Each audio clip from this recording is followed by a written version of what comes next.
You're listening to the Vint podcast, where we bring you interviews and stories from around the world of wine and spirits. From winemakers and critics to sommeliers and master distillers, we'll explore the people and businesses who are instrumental in shaping the future of today's food and drinks culture. Enjoy the show. Hey everyone, welcome back to another episode of the Vint podcast presented by Corvin. Corvin is the world leader in at-home wine preservation, allowing you to pour a glass of your favorite wine and enjoy more bottles in your cellar without having to pop the cork. As always, I'm joined by Billy Galanko, who is with me today a little bit early. We're recording this episode ahead of time because Billy's going to be out when this episode launches, getting married. So congrats, Billy. And what do you have planned? Yeah, we have a big weekend planned. We're going to be getting married up in Sonoma, just inside the town proper, so not out in a vineyard. And that's partially because when you get married in a vineyard, there's more restrictions on the beverages you can have. So my fiance really wanted everybody to be able to have wine and spirits as well. It'll be great. We have people coming in from all over the country.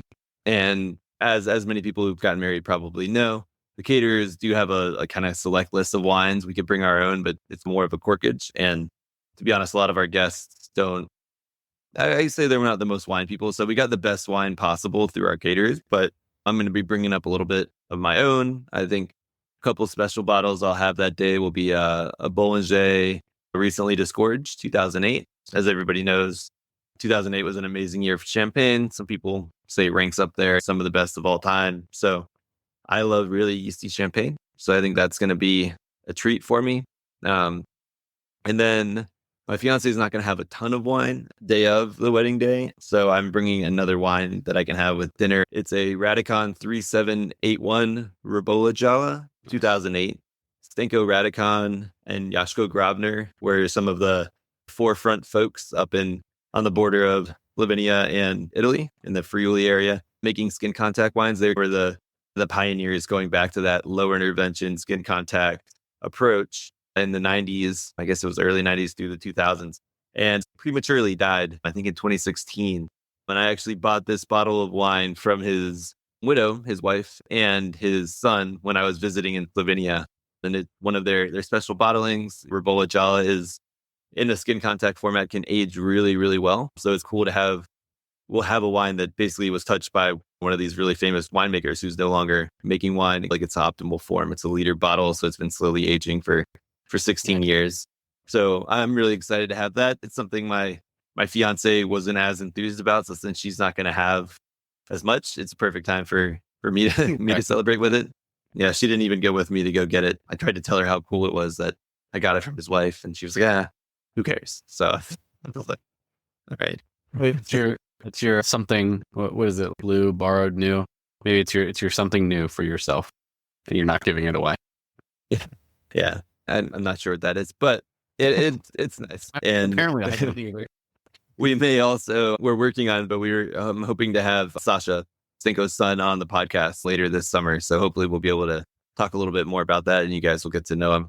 Going up there, are you flying, driving? I will be flying, and I will be taking our VinArmor, which is perfect. Our guest today, Brian Hart, the founder and creator of VinArmor. Yeah, VinArmor. Came across them actually, some folks sharing it around LinkedIn. Boutique company, small company up in Pacific Northwest, designing wine travel containers, both single bottle wine canisters and tote bags that are made of ultra premium leathers, materials, and their wine container is built as puncture proof, leak proof, the ultimate wine travel accessory if you're looking to protect your bottles. And so Brian and I got connected. They sent us over some product samples. They're some of the most well-crafted wine accessories that we've gotten to try out. And yeah, really beautiful wine carriers and great for travel. Actually ideal for travel. There is no other product on the market like it. So our conversation with Brian was awesome. He walked us through sort of his inspiration for the product, how he sources the various materials for it, all the testing that he did. And then we talked a little bit about his wine journey and interest and things like that. So it was a great conversation. It's a great product. Yeah, since our conversation, I've actually had two, basically the way he describes his inspiration for the product, I've had like hands-on experiences with both of these. So one, it's one of the materials in the bag is Kevlar, which is helping with that puncture proof. But there's another material which Brian talks about, which I can't remember the name, and you'll have to listen to the interview. Horween leather. What is it? Horween leather.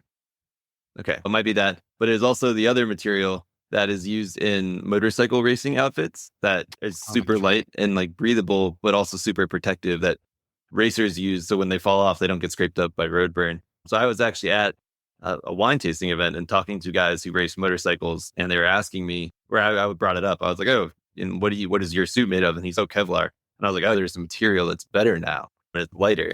And he was like, "No." And then I pulled it up. I was able to find it at the time. So he was impressed by that. So number one, super secure. Number two, the other inspiration was this Filson outdoor company, which is like really well-made materials. You can almost think of like barber bag type quality stuff, but for outdoor folks based in the Northwest. Brian grew up with it. It's basically as soon as this episode, we did this interview, billboards went up around my neighborhood noting that a Filson store was opening. And there's one literally now a quarter mile from me.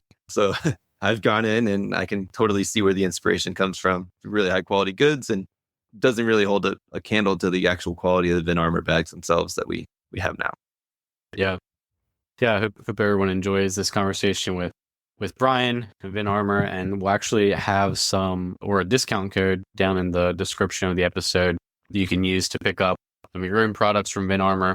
Like I said, they're bespoke, made in small quantities, great as gifts or to use for your own travel. But we will get to our interview with Brian Hart. But first, remember, if you're looking to drink more wine from your cellar without worrying about wasting what you can't consume, one of the Corvin systems will be your best friend. You can visit corvin.com and use code VINT15 for 15% off your purchase to one of their devices. And if you're a member of the trade, you can visit trade.corvin.com for exclusive discounts on their whole range of products and accessories for home and work. Now, here is the founder and inventor of VinArmor, Brian Hart.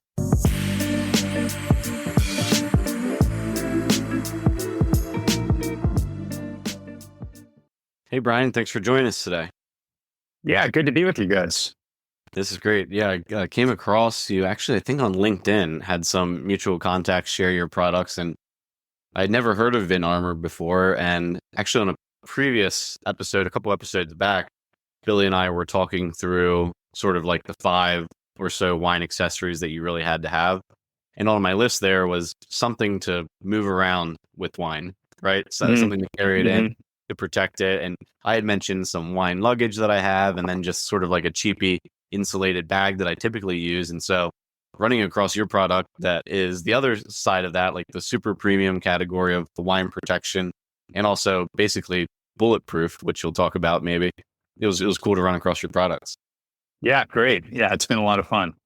Tell us a little bit about your background, because you're not a wine entrepreneur, wine inventor by trade. You had a career in dentistry or oral surgery. Tell us a little bit about that, and then what led you to considering some of this stuff. Yeah, you're right. I was practicing as an oral surgeon, and I still do it a couple days a month just to keep my hands wet because I find it really, really fun. What I didn't like in oral surgery was owning a practice, managing staff, dictating letters to an insurance company. And so that's what I didn't like about it. But I work for a couple of offices part-time still, and so that's been a lot of fun. And I've always been interested. As a matter of fact, when I finished dental school, I was brewing my own beer at the time. And this is back in the early 80s. And my intention was to finish dental school, be a general dentist in Seattle, and fill cavities 3 days a week, and then own my own brew pub and brew my own beer 4 days a week. Nice. And so this is again the mid 80s, and this is when the microbrew movement really started taking off. Like the only brew pubs in the country were in the Bay Area, Portland, and Seattle, and maybe 1 or 2 back east. But anyway, I was tinkering with recipes, and I was also studying to be a certified beer judge. And so always into beer. And then I went to fast forward a couple of years, and I ended up living in Germany for a couple of years right after dental school, was brewing beer there on my own, and still with the intention of coming back to Seattle and going down the beer route. I ended up getting accepted to an oral surgery program, which is 4 years in length. And I ended up packing all the beer supplies then, and to get to that at a later time. So during this time, one of my my best buddy from childhood was also living in LA while I was doing my residency. And this guy was into wine. And when we were back in the fraternity in the late 70s, early 80s, all of us were drinking beer out of beer bongs. But this guy down in LA was drinking wine. And it was just unusual at that time for a college fraternity guy to be into wine. So when I was in LA doing my residency, I would go up to his house, he lived up in the Hollywood Hills, and he's in the music industry, and he would have all these music people in, and they'd be drinking all this wine. So that kind of turned me on to it a little bit. And for my 30th birthday, he gave me my birth year of Chateau Lauzon wine, and I didn't even know what it was. And I stuck it out in the garage of all places in LA. Needless to say, it didn't fare well when I opened it up on my 40th birthday. And it wasn't until I got back to Seattle, was working as an oral surgeon, and my golf buddies were really into wine. So there was a local wine shop there that had these tastings on every Wednesday. And so I would go to these tastings, and I didn't know anything about wine at the time. And this wine shop was primarily France-centered, a lot of Burgundy and Bordeaux. And so that's where I started getting into it there. And from there, I started accumulating a wine collection. I was a little bit overwhelmed at the beginning with wine, just looking at all the different regions and where do you start in the world of wine? And so I just picked one region. I thought, you know what? I'm just going to educate myself in Bordeaux. And from there, I'll move to Italy or Napa or whatever, which is what I did. And so I started building up a cellar, building up my wine knowledge. And we would go down to Napa, me and my partner, Heather, we would go down to Napa quite a bit because it's a blast and lots of good food and things. And so in 2017, a couple of things were happening, which brought me into the wine accessory business. And the first of which is I was getting into kite surfing. And I was going down to Brazil, and I wanted to have a cell phone case. This sounds like it's getting away from wine, but stick with me here for a second. But I wanted to bring a cell phone case with me that I could bring out on the water, because in case the wind shifted directions and I was blown out to sea, I could send an SOS to someone.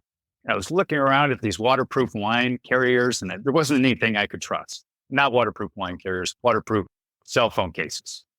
And there wasn't anything I could trust. And I'm like, dang, I'm going to make my own. And so I spent some time down in my garage after getting home from work, developing this waterproof, impact-resistant cell phone case.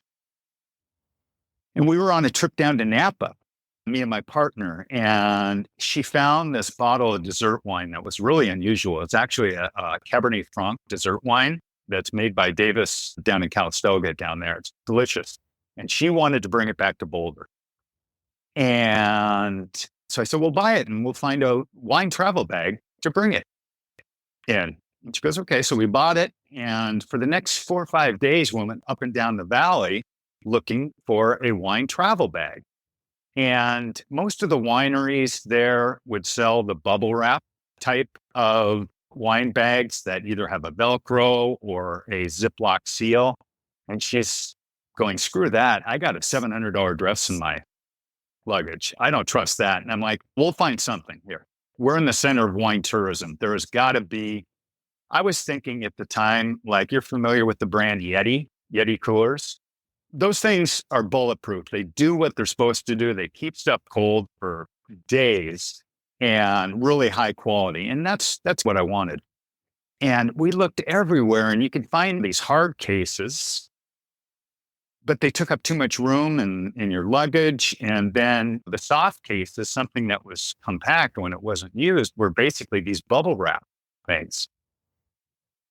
And so we ended up buying a couple of those and wrapping our clothes in. And I said, when I get back home, I'm going to search the internet, because there's got to be something out there that is puncture-proof, leak-proof, impact-resistant, and doesn't take up a large footprint in your luggage. And so I got back home and did an exhaustive search on the internet, and there wasn't anything.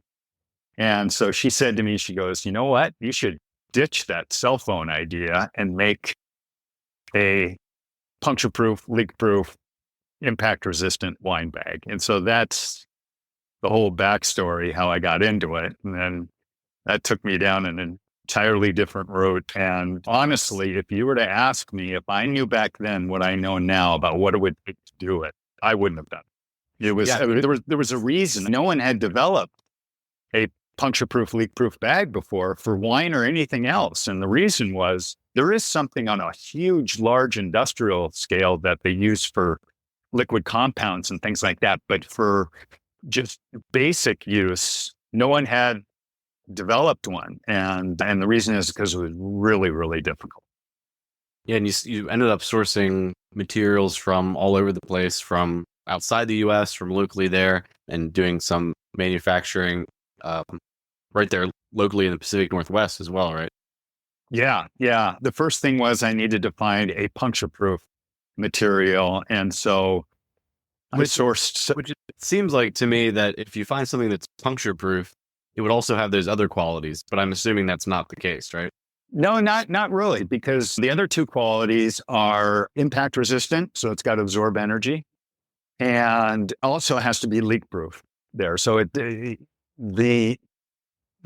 all of the puncture proof, cut proof fabrics, none of them have those qualities there. But I got materials from Finland and the UK and all over the US, and finally decided on a combination of Kevlar and Dyneema. And Dyneema is actually the strongest fabric on the planet. It's 15 times stronger than steel, and it can float.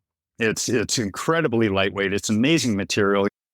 I think it's motorcycle racers use this on their outfits because it's very protective. That's really interesting. You mentioned that. I've been watching a couple motorcycle things, and I always wonder how when they fall off and they're just sliding, how their suits don't get ripped up. That's really interesting. This stuff's incredible. It is, and when you make it thick, it is basically bulletproof. I was gonna, and I guess we'll get to this in more detail, but it'd be interesting to hear, because I assume when people are thinking about this, they're thinking Kevlar, they're thinking like bulletproof vests, they're just thinking like something blocky and utilitarian. Yes. How did you transition to taking such strong materials and making them? When I got my samples, they're almost like a barber bag type vibe. Yeah. How did you make that leap?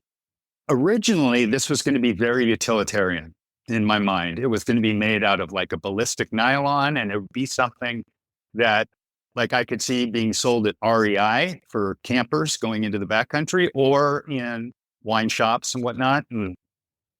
And once I went through the prototypes, improved the prototype, and got down that route, I was finding that it was so expensive to manufacture the guts of that I really couldn't put ballistic nylon around it and sell it for over $200. I just don't think people would have bought it. And so for not that much more money, I decided to put a really nice shell on it. And that's where I went with the wax cotton and the leather. A big influence of mine is a manufacturer here in Seattle that's been around since the Alaska Gold Rush called Filson. I don't know if you're familiar with Filson products, but Filson products are made to last a lifetime. And if you look at some of the old Filson gear, like their jackets and luggage, it is absolutely gorgeous. It's the wax cotton that they use, which they source from Scotland,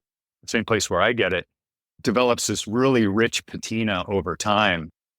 And I used to hunt, and I had a lot of Filson gear, and decided to use the wax cotton and the leather. The leather is also something that improves its look and feel over time when you take care of it. So for not that much more money, we were able to put a really nice shell around it, make it more like a piece of fine luggage than anything else. And I've tinkered around with the idea of having a ballistic nylon version and making it a little bit cheaper, but it wouldn't be that much cheaper, and I don't think people would buy it. So we're just sticking with premium materials on the exterior. So have you shot this thing? Have you stabbed it? Have you thrown it off a cliff or anything like that? Yeah, have you done that with wine in it? Yeah, actually I have. And the first thing I did was I just wanted to make sure it was puncture proof. So in the prototype, what I did was I put it in our prototype bag, smashed it with a hammer. So it was leaking. The liquids and the broken glass were in there. And I put it in a cement mixer with a bunch of other stuff for 24 hours, figuring that if the bottle breaks early on in your trip with luggage, it's going to be tossed around by baggage handlers. We want to make sure that shards of glass won't break through it. And so after 36 hours, it wasn't leaking, wasn't puncture proofed. And so that was the early testing. And since then, what I did was I've thrown it off a cliff in a roll-on luggage bag, and it did fine. And actually, that was done down in Boulder, which is where my partner lives. And I'm going to be going down to Boulder in a couple of days. I'm actually going to go up higher in the cliff and see how it fares up there, because I don't mind if it eventually will get to the point where it probably will break there, but it's really so much better than anything else. I'm not just saying that, but from a statistic point of view, I developed this device where I was dropping 5-pound lead weights on the different other wine bags, the wine sleeves with the bubble wrap. There are some other soft bags and things like that. And with this 5-pound lead weight, I couldn't get more than 10 inches or so off before the bottle would break. And then with my materials, I was able to get up to over 3 feet, 36 inches or so, and do it. And that's because the foam in it actually absorbs 90% of impact energy. As time moves on, we'll get to more and more creative ways, find a way to smuggle one up the Eiffel Tower and do something. Yeah, so the dual purpose can protect it from initial impact and things like that, especially when it's in your luggage. Obviously, the tests that you're doing with it are way more extreme than anything that could happen when someone's just moving luggage from inside of an airplane to, or doing whatever you would do in normal travel. But the other sort of benefit is if something does break, the container itself, the bag is going to contain that liquid and it's not going to ruin anything else that you're moving around with, right? Exactly. I just wanted it to be, because I've always flown with a bottle. I used to be a big hunter and fisherman. As I mentioned, I would always get a nice bottle of whiskey that I would take up to Alaska. Or when I travel overseas to Europe, I would get a bottle of olive oil or Barolo or something. So I was always bringing something back, and I was always flying white knuckle. And so I really wanted something, again, like a Yeti, where it just does what it's supposed to do. You don't have to even think about it. And we achieved that. I think in a little bit, we should talk about the different products you have in the full line of offerings, because they're great. But speaking about like this, can you describe the bag sleeve or the bottle sleeve? I don't know how you describe it, that we have gotten samples of. And then also, is it big enough? I actually haven't tried yet to fit like all size bottles, if it's sparkling as well as your standard 750 ml still wines, or is it? Yeah. When I was developing it, firstly, I was developing it as a travel bag, solely as a travel bag. And so as such, I wanted to make it as small and as compact as possible so it wouldn't take up a big footprint, whether it had a wine bag in it or if you were carrying it by itself. Because the ultimately impact resistant wine case is something hard, but when it's sitting there empty and you're taking it somewhere, it just is a waste of space. So I just wanted it as compact as possible. So we designed it so that the opening of the carrier is wide enough to take anything from a Riesling bottle all the way up past a standard champagne bottle. And if you can show me the back side of the bag, I'll see if you got which generation. Turn it around slowly. Keep going. Keep going. Keep turning. Okay, yeah, you've got Gen 2. So that's the newest generation. So with that, we made actually 3/32 of an inch wider. And it doesn't sound like much, but it's actually a huge difference when you get to champagne bottles. Because if you go and you buy a bottle of the cheap champagne, they come in what's called the standard champagne bottle. And that fit into our first generation.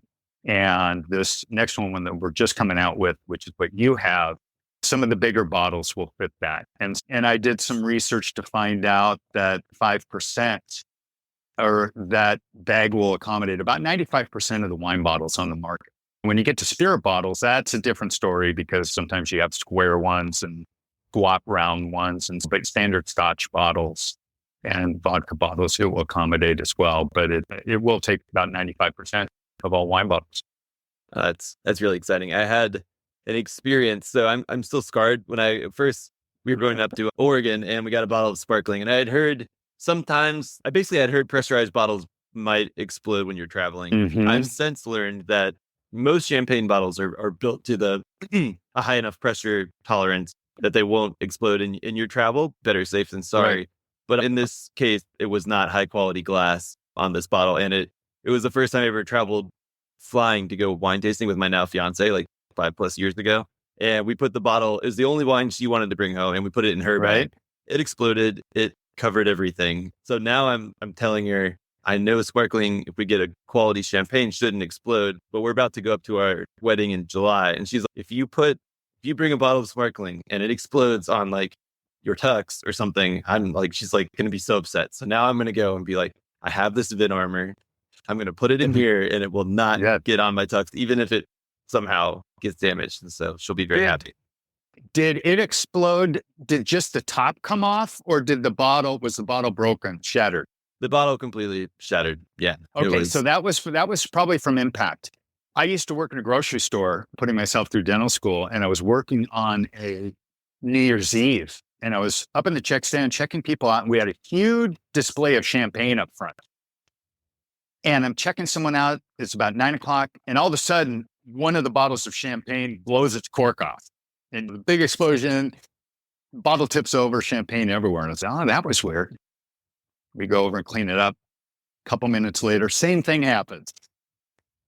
Cork shoots out, bottle explodes, wine bottle drops all over the place. What had happened was someone had come in, shaken up the champagne bottles, and then over time they just blew. Yeah, so I bet, and that's what happens when the pressure gets too great there. Yeah, I had also spoken to since then, an Oregon wine producer, and I mentioned this happened, and he was like instantly knew the producer and the sparkling, because they use really crappy glass, and I was like, Oh, okay, yeah. So that will do it. That will do it too. Did you have any valuables in your bag that you lost, or just clothes?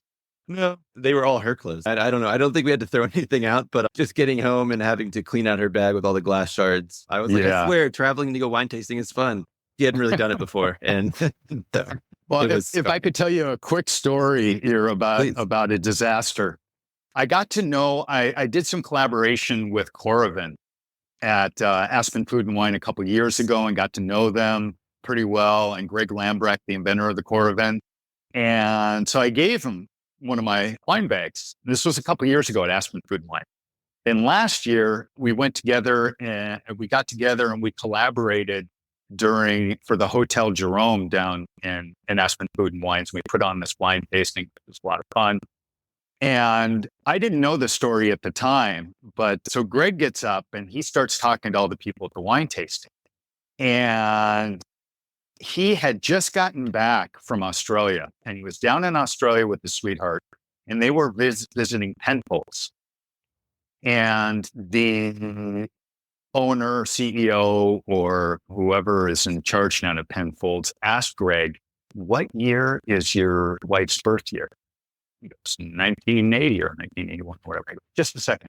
Goes down in the cellar, gets a bottle of 1980 Grange Penfolds, and gives it to Greg. And Greg was just over the moon with this and was like, "Oh my gosh, I can't wait to get back home and drink it." Fast forward, he wraps it up in his clothing, flies to Logan Airport, gets off there, goes to his bag, and in the carousel, there's a little puddle of purple underneath it, and opened it up, and that bottle of Grange was broken. And he was like, "I was packing up for that trip. I saw your wine bag there. I was in a hurry. I didn't pack it." He goes, "Never, ever again." But it's one thing to lose. He said he lost a few $1,000s in clothing, but the sentimental value of that bottle will just never be replaced. Priceless wine bag carrier now. Right. Yeah, exactly. Tell us that's a great story, by the way. And shout out to Coravin, our presenting sponsors. Yeah, Greg's a great guy. They're great. They're great. I think they're the greatest wine accessory ever made. Changed the game. Yeah. Why don't you tell us about just like the lineup of products? You said you're on version 2 of this one. What could be in the future as well? I know you have a tote bag. Walk through that, and then we'll talk about Yeah. wines. As I was coming out with the wine carrier, almost everyone asked me, do you have one for 2 bottles? And from an engineering standpoint, you really can't do it. It would be really clunky, really bulky, and it would defeat the purpose of being a travel bag. It would just take up too much space. And what I did instead was I developed a tote bag, which looks like a standard tote bag that you'd take to the grocery store or whatnot. But originally, I developed it so you could put 2 of our wine carriers in it. And then I'm a big gearhead. I've always been a big gearhead, and I love it when things are multi-purpose or multifunctional. Like a Swiss Army knife. When I was a kid and got a Swiss Army knife, that thing was so great because it had a little saw, it had scissors, it had tweezers, all that stuff. And so I really get into that. And so what I did with that was I made for the wine tote was I developed this. It's basically a tri-fold piece of leather that snaps together, folds together, the 3 pieces fold together, and it sits on the bottom of the wine tote. And you can use that instead to take 2 bottles or 3 bottles in the wine tote without them clanking together. It divides those. That's how I got into expanding the product line there. And we also have a shoulder harness made out of the same Horween leather, and which I have to give a shout out to the Horween Leather Factory because they're considered by many to be the best leather makers in the world. And back at the turn of the century, at the 1900s, there was, 25 or 30 different tanneries in Chicago because they would bring all the beef up there to be processed, and they'd take the leather and make leather for goods and fashion and whatnot. And these guys are the last of the great Chicago tanneries. And they've done it because they make a product whose quality is like unmatched. So they're great. So our shoulder straps made out of the same Horween leather that we use for the straps from our other products. And then recently we came out with one more thing, and this doesn't really have anything to do with wine, but it does have to do with travel. And that is we have a lot of scrap leather that we have for making our products. And you hate to see anything scrap go to waste. And especially when it's leather like this. And what we developed was using the scrap leather was we made these cord organizers for your charge cord, your earbuds and things like that. They use the same snaps, heavy duty brass, antique brass snaps. And there are 3 different sizes. So if you have a small USB cord, you roll it up nicely into a circle and snap this thing together. And so I'm not in the business of selling cord organizers, but it's just a fun thing that we're doing there. And we also have a couple prototypes for a larger 6-bottle carrier. And I call it the VinArmor Professional, and it's mainly meant for wine professionals. So if you're a distributor or something like that, you want to put 6 or 8 bottles in this thing and carry it, and it's got a place for a laptop or something like that. And so we have the prototype for that there, and we've just got so many other things we're doing right now. I have got to go through the final steps in doing that, but that's in the horizon. That's great. Does the tote bag, does that feature the same like Kevlar liner and like? No, that is simply a tote. That's just something that you want to grab a couple bottles of wine and take them to a friend's house, or like I said, a couple of our carriers there. But the similar quality in terms of the leather, and will age and patina over time and be a nice piece. Exactly. And it's meant to be an heirloom, actually. Mm-hmm. Like I said, the Filson products who inspired me, I've seen some of the stuff that's been passed from a father to a son, and it's they're beautiful. They're beautiful pieces and still functional. That's awesome. Yeah, we got to have the tote bag as well. I mean, there are also some products across the line, and look forward to seeing that 6 to 8 bottle carrier as well. Because if your listeners are like me, last time we went overseas and did some wine stuff, I think I brought back 9 or 10 bottles in my luggage. We had it all 3 different bags. We had stuff stuffed in everywhere and had to leave clothes behind probably. Yep. I've been there, done that. Do you get to get down to Napa or out into Oregon or the other side of Washington much to do any wine tasting? How much wine travel do you do these days? Primarily I haven't been down to Napa much recently, but it started there because it's just so easy to get to from Seattle. You can fly into Santa Clara in a half hour, you're in the thick of it. Of course, Walla Walla, Yakima. I'm going to be actually driving through there in a couple hours here. I'm going kite surfing later down in the Hood River. And so we're going to be driving through the wine country there. I've been there a couple of times and I love that because it's a little bit more down to earth than Napa. I've spent some time in both Bordeaux and Burgundy, going to do some barrel tastings in Burgundy there's a local wine shop where I mentioned that I did the wine tastings. And so he goes over every March and does barrel tastings. And that's a big treat to go over and do that and to be on hollowed ground there. And it's so interesting. I love going to Burgundy more than Bordeaux because there's so much more down to earth there. You go to Bordeaux and you go into the chateaus and the proprietor comes down and he's immaculately dressed in an ascot and a blazer or something like that. And it's very kind of hoity-toity and very formal. And there's something cool about that. And you go to Burgundy and more often than not, the guy who owns the place is going to be in overalls and has got dirt under his fingernails. And it's much more down to earth, and which I love. I don't like the pretentious aspect of wine. So here's the question we actually asked Greg Lamberklin when he had him on the podcast a couple episodes back. Have you made it down to the Rhone Valley since you visited Burgundy before? And it's so close. Yeah, no, I haven't. And that's on the bucket list. Yeah, but again, the world of wine is so big, and so I like to dive into an area, learn all about it, taste all about things before I actually visit.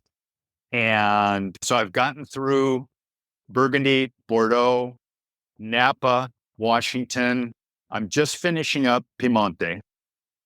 Nice. And where I want to go next is down to the Rhone, because that's an area that I just don't know much about. Haven't even drank their wines that much, but want to get into it.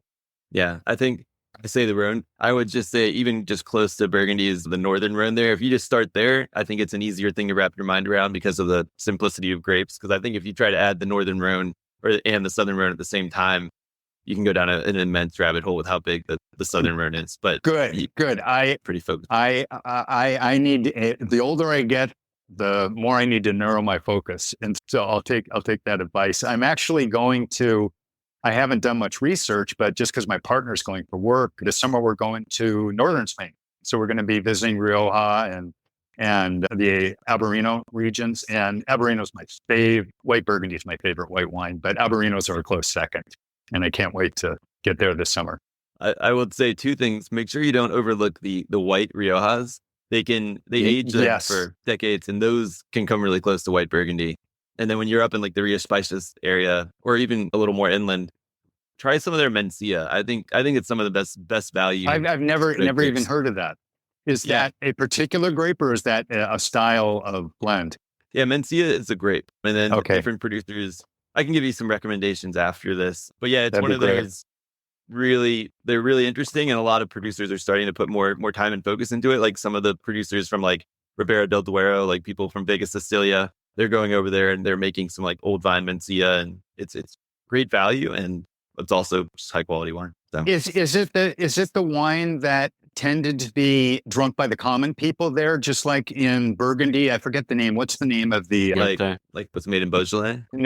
No, it's in Burgundy, but there are fewer and fewer acres devoted to it. But it was what the workers would always drink. They wouldn't drink the Pinot, they wouldn't drink the Chardonnay, but it's Aligote? Aligote. Yeah. So is it like Aligote in that it was traditionally a working man's wine for the region? I think it's mainly because it's further. It's like northeast. Northwest a little bit more. So Rioja had Tempranillo and then it's blends there. But then when you go further, like Bierzo is like kind of the hub of where Mencia is grown. And then there's a place called Ribera Sacra as well. And it was just the native variety. And I think mainly because the reds from other places in the region got so much shine, especially at the depth of Rioja and the connection to Bordeaux. And then further south, they had the big, bold reds. It got overlooked because it was a little more nuanced and spicy and tended to be a little lower ABV because it's from a cooler area. But now people are starting to appreciate that more, and there's a lot more. And I think it's mainly the focus and the quality of the viticulture has risen a lot in recent years. So it's like a perfect storm of nuance. Okay, we need to talk after this, and I'll have to get some more info from you. That sounds great. Yeah, no worries. I liked it. I like the way you explore and the way you do your drinking, Brian, because it's the way that I try and look at it too.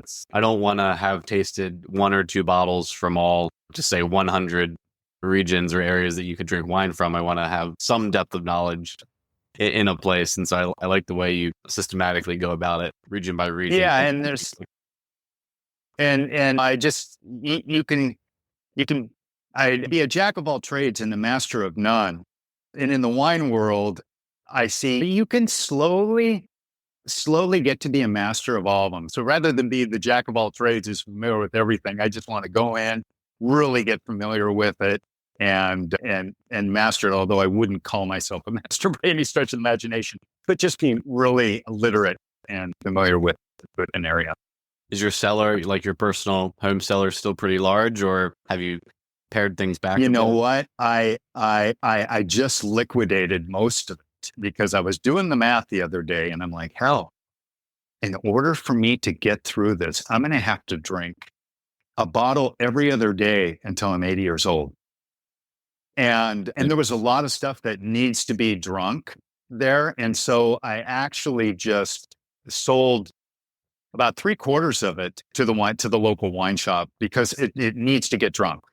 And so right now, I basically just kept some white Burgundies, some Napa Cabs, and my beloved Piemonte wines. That's awesome. Brian, it was great having you on talking about the VinArmor products. I hope our listeners get to go on and check it out. And I think we might have a link that folks can use or a discount code of some kind to check out some products of their own that we can include in this section. So yeah, we love what you're doing. I think it's a super premium product. We like to highlight whether it's producers at wineries around the world or otherwise that are caring a lot about their craft. And you obviously do that with these wine transport and carrying luggage products. We appreciate that. It's been a labor of love. And one more thing, if I can do a final shameless plug that we didn't talk about. And this is something that I discovered after we developed the product. I mentioned earlier how I love how things are multifunctional, but I didn't realize this. I'd been done with the product. We were actually into production, and it was really hot up here in Seattle one day and 90 degrees. And I have a black sedan. And I thought, you know what? I'm going to put a chilled bottle in there and into one of our wine carriers. And I'll put the same chilled bottle into a neoprene tote, neoprene sleeve, which has been a gold standard for keeping your wine chilled, going to a restaurant or over to a friend's house. And after 1 hour, the chilled bottle in our carrier was like 35% colder than the one in the neoprene tote. And I thought, wow, we got something here. And I ran another experiment last year down in Napa when it was over 100 degrees out, left it in there for 90 minutes, and it was actually 16 degrees colder than the wine in the neoprene tote. So it's got excellent thermal properties, which wasn't anticipated. I didn't go in there wanting this or intending for this to keep a wine chilled or to maintain a cellar temp, but it certainly does.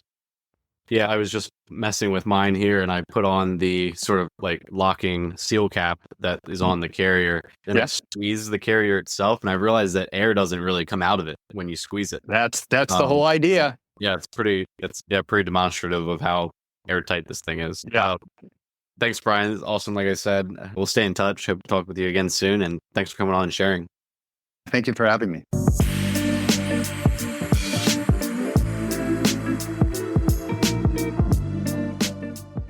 All right, that was our interview with Brian Hart with VinArmor. You can certainly maintain the structural integrity of your wine bottles, but with Coravin, you can preserve the freshness of your wine with every sip. Each glass poured is as exquisite as the first glass. I hope everybody really enjoyed that interview with Brian. I use my VinArmor now all the time, and I hope everybody else will get one and use it as well, so you don't have the accident like the founder of Coravin had, having special bottles breaking on his way home from Australia. That is our episode for this week, and I hope everybody enjoyed, and we'll be back with another episode next week.